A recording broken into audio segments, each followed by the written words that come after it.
Lo que voy a contar aún me hace cuestionar la realidad, qué es real, qué es imaginado y si hay lugares que simplemente están mal. Esto nos pasó a mí y a mi padrastro, Greg, y aunque han pasado 2 años, pensar en ello todavía me pone la piel de gallina.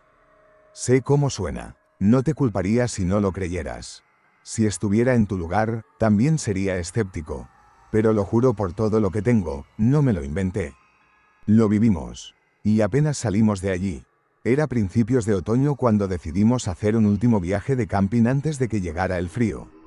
Greg y yo siempre usábamos estos viajes para desconectarnos.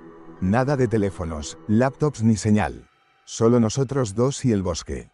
Él encontró un campamento en lo profundo de las colinas del sur de Oregón, rodeado de densos bosques de pinos y ríos serpenteantes. El lugar tenía vistas panorámicas, tirolinas e incluso una torre de vigilancia abandonada cerca. Pero el terreno también tenía historia. En el pequeño centro de registro, había una placa que mencionaba que esas tierras habían sido territorio nativo americano. No le di mucha importancia en ese momento, pero recuerdo cómo la empleada del lugar dudó antes de darnos el mapa del campamento. Como si estuviera considerando decir algo más. Pero no lo hizo. La primera noche fue perfecta. Había algunas familias acampando en el área, sus fogatas parpadeaban en el crepúsculo. Se escuchaban risas de niños a lo lejos, el sonido ocasional de música desde un altavoz Bluetooth. Se sentía seguro, incluso acogedor.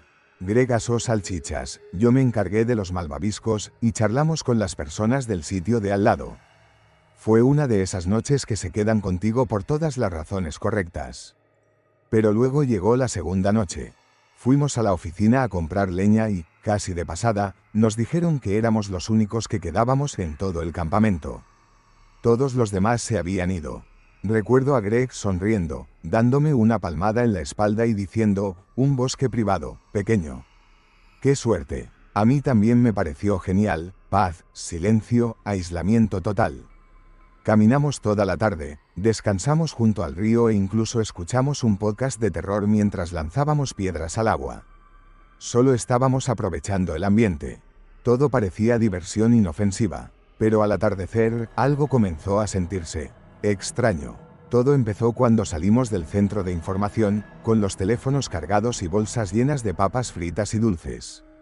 El sendero de regreso al campamento parecía el mismo, pero la sensación había cambiado. El aire estaba más pesado, silencioso, pero cargado, como la calma antes de una tormenta. El cielo parecía más oscuro de lo que debería para esa hora, con un tono turbio, marrón. Greg miró a su alrededor, luego a mí, y murmuró, ¿no se siente esto como un sueño? Y tenía razón, era exactamente así, como si estuviéramos caminando en un sueño lento y pesado. Fui el primero en notarlo, la sensación de ser observados. Sentía como si algo nos estuviera siguiendo, escondido justo detrás de los árboles. Greg también se quedó callado. Ninguno dijo una palabra más hasta que llegamos al campamento. Hicimos la fogata más grande de lo habitual, nos sentamos cerca y evitamos mencionar lo raro que se sentía todo. Era como si ambos hubiéramos acordado, sin hablar, que fingir que todo estaba bien mantendría el miedo a raya. Incluso fumamos un poco de marihuana, intentando calmar la creciente inquietud. Funcionó por un rato. La fogata crepitaba, y dejamos que el calor nos adormeciera en una especie de comodidad cansada. Pero alrededor de las 9 de la noche, todo cambió. Empezó con un crujido, fuerte, seco e innatural, como si un árbol hubiera sido partido por un hacha. Venía desde el río, quizás a unos 100 metros. Ambos nos levantamos, linternas en mano. Los haces de luz no llegaban lejos. El bosque se tragaba la luz casi de inmediato. No vimos nada. Greg bromeó sobre Pie Grande. Ninguno de los dos se rió. Luego, otro crujido, esta vez más lejos. El mismo sonido, el mismo ritmo inquietante. Nuestras linternas nuevamente no encontraron nada. Ni un movimiento. Y entonces, un tercer estruendo, más cerca. Mucho más cerca. Ahí fue cuando el miedo realmente se apoderó de nosotros.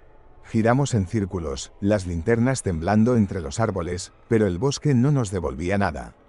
Ni ojos brillando, ni movimiento, solo ese sonido. Y luego un cuarto estallido, tan cerca que el suelo tembló bajo nuestros pies. Era como si algo estuviera jugando con nosotros. No hablamos. Solo actuamos. Greg tomó la leña restante y la arrojó al fuego, avivando las llamas más alto, como queriendo hacer notar nuestra presencia, tal vez nuestra fuerza. Luego corrimos al interior de la tienda, dejando todo lo demás atrás. Me tiré al suelo, con el corazón latiendo con fuerza.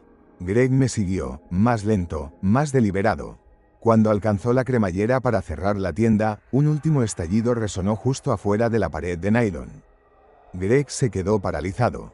Por un momento, solo estuvo ahí, su silueta iluminada por la fogata detrás de él. Susurré su nombre. No respondió. Finalmente, se arrastró dentro. Su voz temblaba. «Está ahí afuera», susurró. «¿Qué es?», pregunté. «No lo sé». Parecía una pared de sombras. Entonces comenzó el zumbido. No era un sonido, no en el sentido clásico.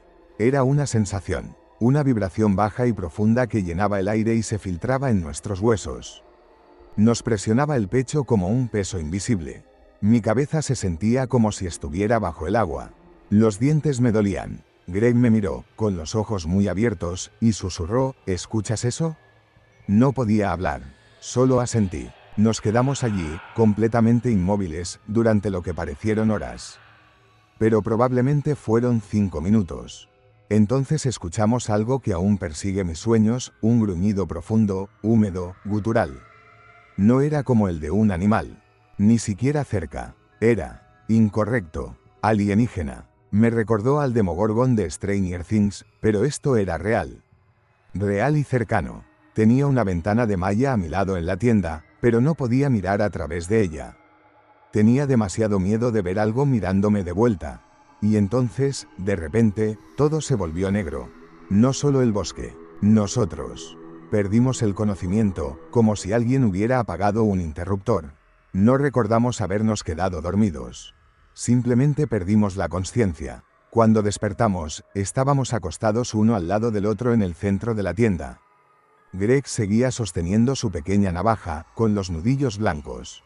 Me incorporé, con el corazón acelerado. Mi primer instinto fue revisar mi teléfono.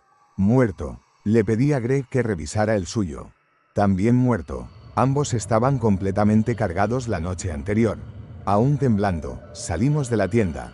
El aire estaba más frío de lo que debería. Nos quedamos espalda con espalda mientras orinábamos, observando las sombras como si fueran a saltar sobre nosotros en cualquier momento. La comida que sobró, intacta. La fogata, reducida a un montón de cenizas frías. Estaba ardiendo cuando entramos a la tienda. Todo el lugar se sentía extraño, como si nos hubieran devuelto a la realidad, pero no fuéramos del todo bienvenidos allí. Recogimos todo en completo silencio. No hablamos, no preguntamos, solo actuamos. Algo en nuestro interior entendía que lo que vivimos no debía ser discutido todavía.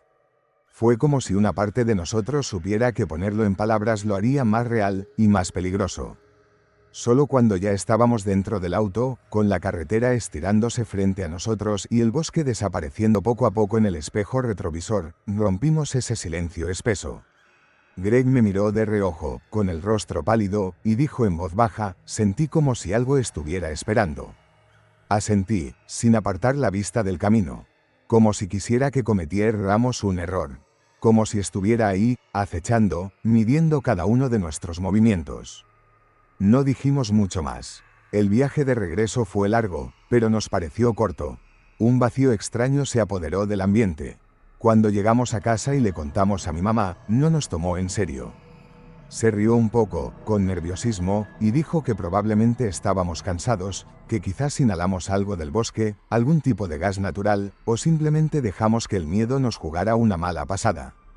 Incluso insinuó que tal vez habíamos estado drogados. Pero no, no estábamos drogados. No era un sueño. No fue una alucinación compartida. Fue real. Y lo más aterrador es que nos pasó a los dos. Sentimos lo mismo, vimos lo mismo, al mismo tiempo. Greg asegura que lo vio más de cerca. Me ha contado varias veces lo que vio, pero su voz tiembla y su mirada se oscurece cuando lo menciona. Dice que jamás había sentido un miedo tan puro, tan visceral. Que lo que fuera eso, no era humano, ni animal, era algo distinto, algo que no debería estar ahí. Sea lo que sea, no pertenecía a este mundo. Y desde esa noche, no hemos vuelto a ese lugar. De hecho, no hemos ido de camping en absoluto. Y si te soy completamente honesto, no creo que volvamos a hacerlo jamás.